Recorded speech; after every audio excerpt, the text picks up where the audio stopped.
Salut, c'est Red Olive.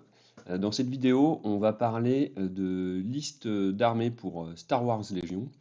Et dans la mesure où il y a le championnat de France 2025 ce week-end, le 8 et 9 novembre, à Vers-le-Grand, et ben c'est l'occasion de présenter une liste. Alors, moi je vais y aller en liste Empire, dans la mesure où je suis historiquement un joueur plutôt Empire, même si je touche un petit peu à tout. Et même si la méta n'est pas vraiment à l'avantage de l'Empire en ce moment, et ben, je vais quand même y aller en Empire. On verra ce que ça donne. Voilà. Alors, c'est parti. Donc moi, je suis parti sur euh, une liste 10 activations en 1000 points. Empire, pas de Battle Force. Euh, on va jouer un général, 5 troupes, 2 soutiens, 2 lourds. Voilà. Alors, le général, le commandant. Général Virs, avec simplement Improvise Order pour donner un petit peu de contrôle d'ordre. Et ensuite, ça sera un commandant de soutien avec un peu avec guidance pour les TRTT. On verra après. Donner de la visée, un peu d'inspire pour contrôler le moral. Voilà. Ensuite, 5 unités de troupes, donc 4 Snowtroopers, 2 unités de Snowtroopers avec Impérial officier pour ajouter de l'inspire et du moral, de l'Impérial March pour donner un peu plus de mobilité à ces unités qui vont pouvoir utiliser pleinement leur steady. Et de l'arme lourde à ion, parce qu'on est dans une méta un peu droïde et un peu véhicule, donc ça fera pas de mal, d'autant plus qu'avec le Critical 1, ça sera aussi pratique contre les unités qui ont de l'esquive. Ensuite, 2 Snowtroopers avec encore le ion, pour les mêmes raisons que précédemment. Cette fois-ci, un peu plus en retrait. Je leur ai mis un R4 Astromech pour réparer les TRTT. Ça permettra de tanker un petit peu les TRTT dans la mesure où, comme vous l'avez compris, la méta risque de mettre en avant les unités à impact, donc les TRTT vont être plutôt menacées. Enfin, une unité très indépendante de mercenaires Pike avec un capot, parce qu'on en a besoin euh, avec le Moral 2 pour utiliser pleinement Danger Sons et puis de manière à ce qu'ils paniquent pas trop vite et qu'ils puissent également faire leurs 2 actions plus souvent. Voilà, je contrôlerai quand même leur morale avec l'inspire de Virs et des officiers impériaux. Voilà. Et l'arme lourde, entre guillemets, le fouet, pour donner un 6e bonhomme. euh, et donner donc du tir avec 6 noirs et rester quand même correct au corps à corps, donc une unité un peu polyvalente, pas trop tanky, mais bon voilà, elle est pas trop chère, elle peut faire pas mal de choses, donc petite boîte à outils. Enfin le gros des forces, 2 Dewback avec des lance-flammes pour essayer d'être un peu polyvalent et de contrer des unités populeuses, voilà. Pouvoir éventuellement les projeter dans la masse avec le Into the Fray pour qu'il tanque un peu mieux. Voilà.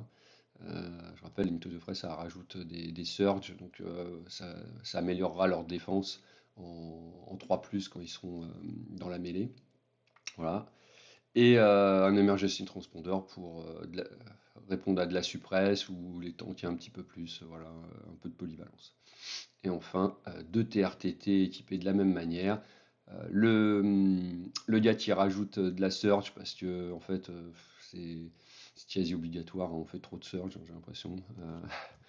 Voilà. Je n'utilise pas le canon laser en arme, j'ai mis le P2 de noir blast parce que quand on va les alimenter en visée, si je fais pas mal de touches, c'est toujours pénible qu'il y ait plein de touches qui partent dans les couverts. Et puis contre les unités low profile, c'est bien de retirer, ça les détanque vraiment bien. Enfin, le mortier pour attaquer à longue distance et de mettre de la suppresse éventuellement dans les premiers tours. Ça peut être pas mal en split de tir pour suppresser pas mal de monde. Et un link targeting array parce que je vais mettre pas mal d'ordres. Enfin, je risque de mettre souvent des ordres sur les ATST, donc une petite visée, c'est sympathique. Bon, ça spoil un petit peu, mais la carte de commandement, bon, il n'y a pas trop, avec Virs, il n'y a pas trop de choix, donc j'ai mis les trois cartes de Virs, euh, le maximum firepower, les manœuvres évasion et la discipline impériale. Bon, ça me permettra, le dernier me permettra peut-être de recover si j'ai besoin de dégager de la suppresse, suivant les scénars. Ça peut-être pour sauver mes TRTT, et ça pour peut-être mettre un petit shoot de milieu de game pour finir pour avoir un Virs qui joue assez rapidement, pour pouvoir mettre un stand-by sur un TRTT, et puis en profiter, mettre un petit shoot, un pacte 2, comme il crit de base, ça peut faire mal ça peut terminer des véhicules. Ensuite, la 1 et la 3 classique, et la 2 de l'Empire, qui me permet de donner des ordres au Dewback ou au TRTT une fois de plus, et de permettre à casser un peu peut-être les ordres et des pipes des adversaires. Voilà. En termes de dette de bataille, alors les avantages, l'Advance Intel parce que le pion passe, c'est trop, tout le monde le joue, et sur le déploiement du T0, du T1, c'est vraiment enfin, c'est vraiment bien.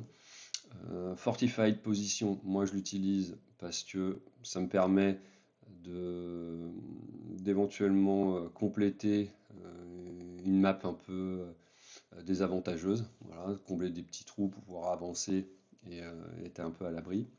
Et Ordnance parce que c'est une carte un peu polyvalente que j'aime bien, ça va mettre un peu ça peut mettre la pression sur des unités à armure, parce que ça va leur faire peur à mettre des points de victoire. Donc ça peut dégager un POI, ou alors s'il joue le POI, ça peut lui faire mal. D'autant plus que c'est polyvalent dans la mesure où si les unités n'ont pas armure, ça peut mettre de la suppresse, donc c'est pas trop mal. Voilà. Ensuite, dans les missions principales et secondaires, moi j'ai plutôt une gunline, donc je suis pas super mobile. Je risque de prendre un peu la sauce en point de victoire dans les premiers tours. Et ben justement pour contrer ça, j'ai plutôt pris des trucs qui vont essayer de pas trop scorer rapidement, ou du moins qui permettent pas de creuser facilement l'écart. Donc Recover the Research, là je pense que je peux scorer 2 assez facilement. L'adversaire, pour scorer 4, il va devoir venir se rapprocher et s'exposer, pour scorer 3 par exemple. Donc bon, voilà, en plus ça me permet de pas trop avancer, c'est pas trop mal. D'autant plus que si je dois aller, je peux quand même me projeter un petit peu. Intercept signal, c'est dans le même cas. Je suis pas obligé de venir trop. Je peux quand même envoyer des unités avec les scanners pour scorer. Voilà. Shifting, c'est pas tout à fait pareil. Je l'ai pris pour parce que j'ai un peu de mobilité quand même dans mon jeu. Euh, mais s'il y a des adversaires qui ont beaucoup moins de mobilité, eh ben, je vais peut-être essayer de le forcer euh, à voir. Voilà, je me le mets en jeu tiers, c'est peut-être une prise de risque, parce que peut-être contre certains, si je tombe dessus, ça va vraiment me pénaliser, mais bon, voilà. De toute façon, je suis un peu obligé de je suis obligé de prendre un peu des risques, parce que on n'est pas dans une méta trop favorable. Voilà, donc on y va. Les objectifs secondaires, celui sur la suppresse, Wisdom to Will. Celui-là, globalement, le scoring récurrent, il fait pas beaucoup de différence. Maximum 1 par tour. Et j'ai peut-être quelques petites armes parce que comme je vais tirer, je vais pouvoir mettre de la suppresse. Je suis pas hyper suppressif, mais je suis pas trop dégueulasse non plus. Et puis j'ai de l'inspire pour contrôler ça. Donc, euh, donc c'est jouable. En tout cas, ça fera pas de tout. Euh, sur les one-shot, bon, l'unité paniquée, je vais essayer de le scorer. Je sais que l'adversaire risque de me le scorer parce que j'ai tué un courage de 2 max. Donc ça risque d'être assez simple pour lui de me le faire, mais je peux contrôler avec l'inspire. Voilà. Et enfin le dernier, bon celui-là il se score très rarement et j'ai le moyen de le contrôler et de planquer des unités derrière les TRTT Bon, il y a des unités, c'est sûr, je vais pas les exposer, donc bon, qui mettent un point de suppression partout. Je pense que ni lui ni moi n'allons scorer. Recon mission, bah pareil, ça score pas trop, hein, c'est un point. Moi, il va falloir que j'avance éventuellement, ou alors que je contre une avancée de l'adversaire. Donc bon bah voilà, hein, ça va pas trop scorer. Et destroy enemy base, bah voilà, là ça score rien du tout, à part 4 points si on détruit la base. Donc globalement, c'est un truc où ça va pas trop scorer, mais bon, une fois que tu l'as perdu, quasiment tu as perdu la partie. Et puis si je me fais défoncer la base, c'est que, bah voilà, c'est que de toute manière, je pense que la partie, elle était, c'est-à-dire que l'adversaire est vraiment chez moi installé et que je peux pas faire grand-chose d'autre. Donc de toute manière, c'est game plié. Voilà, bah c'était donc un petit tour d'horizon de cette 10 activations 1000 points Empire pour le CF 2025. On va faire ce qu'on peut de manière compétitive, mais le but globalement, c'est quand même de passer un bon week-end avec la communauté. L'équipe d'organisation nous a préparé pas mal d'animations et un petit Clash of Clans avec des défis entre équipes.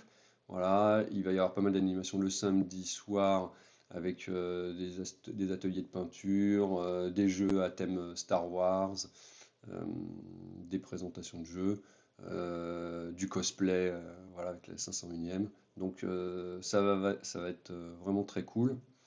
Et puis je vais essayer de filmer quelques parties et de faire un débrief bah, à la fois du CF et puis de mes parties pour savoir comment ça a un peu, ça a un peu tourné cette liste, si je me suis pris complètement le bouillon ou pas du tout, ou que j'ai réussi à faire des petits trucs sympas.